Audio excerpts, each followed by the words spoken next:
1010 wins at 92.3 FM. You give us 22 minutes, we'll give you the world. Good morning, 44 degrees. It is 7:20 on this Wednesday, November 8th. I'm Susan Richard, and here's what's happening. Democrats cruised to victory in Tuesday's New York City Council races, but there was one upset in the Bronx. Our Glenn Schuck coming up.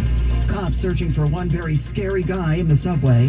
A scare yesterday near the Capitol building. We'll tell you what happened. The House has censured Democratic Congresswoman Rashida Tlaib of Michigan for comments she made about the Israel-Hamas war. And McDreamy, now dubbed McSexy, for the next 10 years.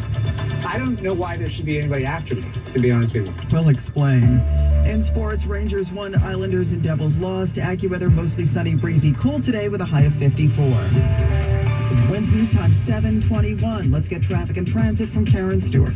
All right, we're going to first take a check on Long Island, see how we're doing and how we're looking on Long Island's Big Three. The westbound LIE has delays between 40 and 39. And again, from Lakeville Road, the Queens line with the ramp to the northbound Ross Island Parkway, actually bumper to bumper now. The westbound North and State from 106 107 out into the Wantagh Parkway is busy, and the westbound Southern State is extra heavy from exit 24 out into exit 21 with delays out to 19 for Pennsylvania Avenue, excuse me. Next, we're going to Brooklyn, and we're going on to the Belt Parkway. Eastbound Belt of Flatbush has an accident that they've managed to move over to the right shoulder, so no more lanes are blocked, but it is causing a little bit of rubbernecking. We've got delays to go back to Sheepshead Bay now, Knapp Street. Here in the city, southbound on the FDR, southbound near exit 106th Street, we've got an accident. We've got the left lane blocked. Now, the delays have built all the way up into the low to mid 140s now, and the inbound RFK is paying the price. The inbound 59th Street Bridge is a little bit busy. The Queens Midtown Tunnel is far worse at this point.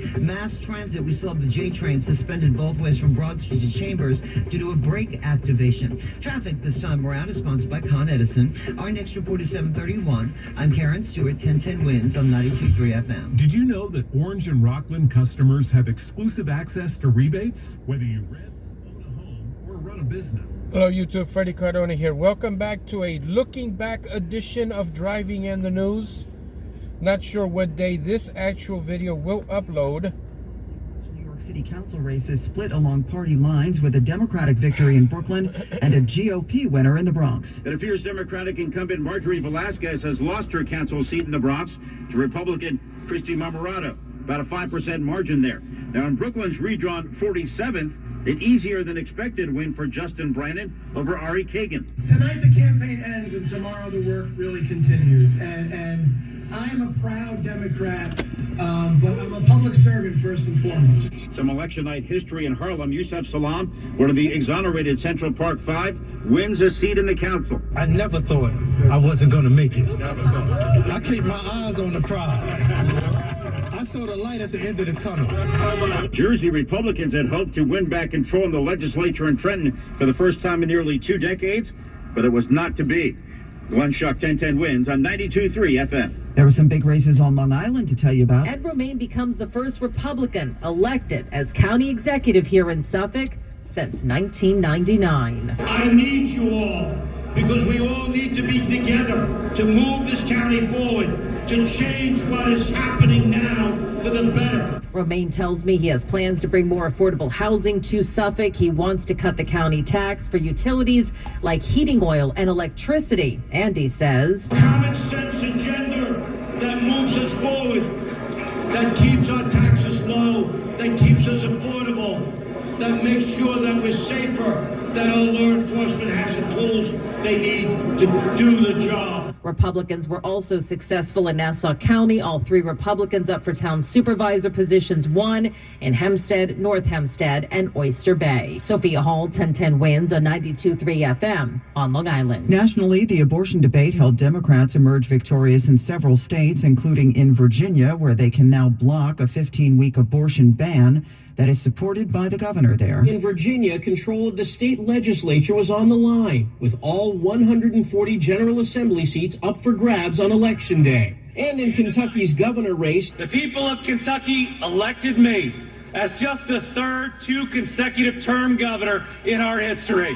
CBS News projects incumbent Democrat Andy Beshear defeated State Attorney General Daniel Cameron in a tight race. That's correspondent Michael George. In Ohio, voters approved a ballot measure to amend the state constitution to establish the right for a woman to choose to have an abortion. More doings in the subway to put riders on edge. Police are looking for a serial attacker, some guy who's been punching women in the face on trains in Brooklyn. There have been at least 4 incidents since October 28th at Bay Ridge 95th Street, the Hoyt-Schermerhorn station in Park Slope, and also Flatbush Avenue, Brooklyn College. The women are all okay. We'll have a photo of the suspect going up at 1010wins.com. Separately, police are searching for a gunman who they say fired off several shots last night inside the 49th Street N&R line station in Midtown. No injuries reported, and so far no weapon recovered.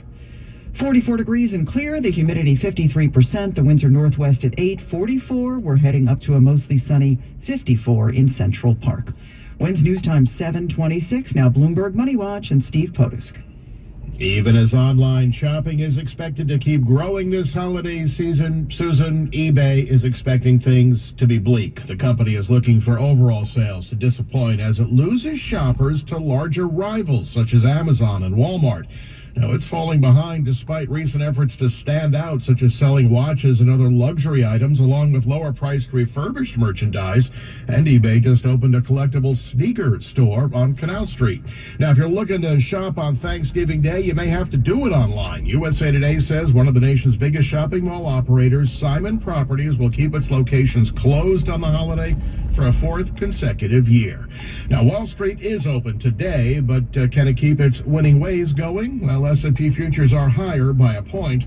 NASDAQ down 4, Dow futures gaining 21.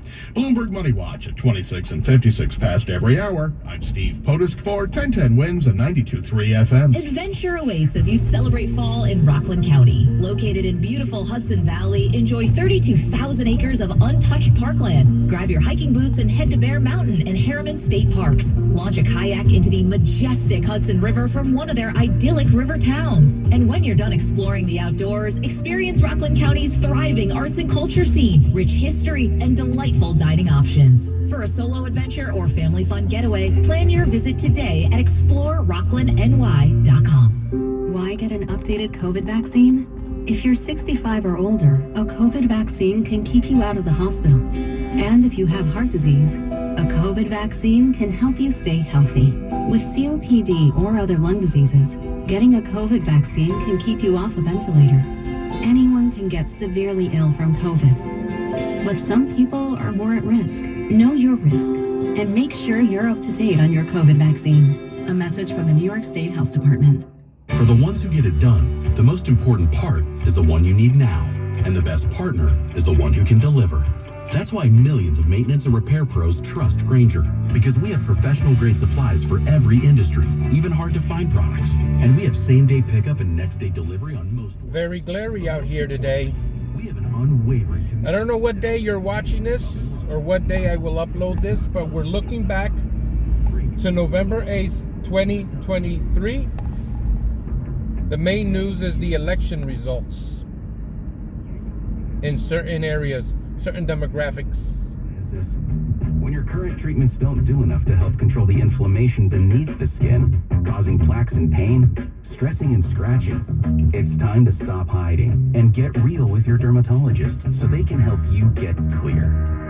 Get real clear about psoriasis at letsgetrealclear.com. Sponsored by AbbVie. Have you tried everything you can think of to find relief from foot pain? The Good Feet store has helped countless people who didn't find any relief from expensive shoes, cushions, or even shots. You can find the nearest Good Feet store to you at goodfeet.com. A nice fall day today, mostly sunny, breezy, cool, 54 the high, then mostly cloudy tonight, 44. Tomorrow we're looking at some rain in the morning, otherwise mostly cloudy and a little milder. We'll tick up to 60 degrees. It is 44 now in Long Beach. You're at 42 West Orange. 44 and clear in Central Park. I'm Susan Richard. Good morning. Winds News Time 7:30. And a very good morning, everyone. I'm Scott Stanford. For the second time in 3 days, there's been action in Washington, D.C. involving firearms near the Capitol. This time, police say they've arrested a guy carrying a rifle. The 21-year-old suspect was said to be walking away from the Capitol toward D.C.'s Union Station when officers shouted at him to drop what looked like an AR-15 semi-automatic rifle. When the man didn't comply, he was tased from behind and taken into custody. Capitol Police Chief Tom Manger says it's not clear what the man was after. There is some indication that he may be dealing with some mental health issues. We don't know that. Manger says the suspect, Amir Levon Morel, is registered as a sex offender in Georgia with a conviction for cruelty to children. Stephen Portnoy, ABC News, Washington. And on Sunday, 2 men were arrested after they crashed a stolen car into a barricade outside the Capitol. Those guys both had handguns, one of which police say was modified to turn the weapon into a machine gun.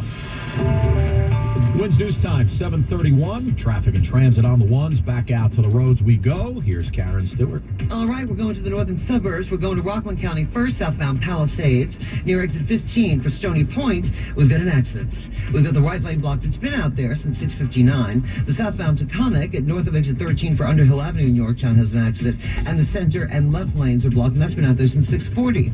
Meanwhile, if you're heading out into New Jersey, we've got the northbound New Jersey Turnpike, truck lanes approaching 14 in Newark with an accident. It's only on the shoulder, but it is causing a little bit of a backup there. And over at the Hudson River, as we check what you need to know about the bridges and tunnels, we've got the inbound GW Bridge, the 40-minute wait, 40 at the Lincoln, and 50 to 55 into the Holland. And at the outbound Lincoln Tunnel, there's a 10-minute wait, but we've got an accident blocking the right lane in 1 Center 2. And you know what that means. They're going to have to hold all traffic to get rid of that person. Eastbound Belt Parkway at Flatbush Avenue, we have an accident getting moved over to the left shoulder there. There are belt alternates like Linden Boulevard or Ocean Parkway up into the Gowanus if you're going to the Gowanus on the eastbound belt. Wow, it's extremely glary. All right, guys, we're going to cut it here because the glare is too much. Thank you for watching. We'll see you on the next video.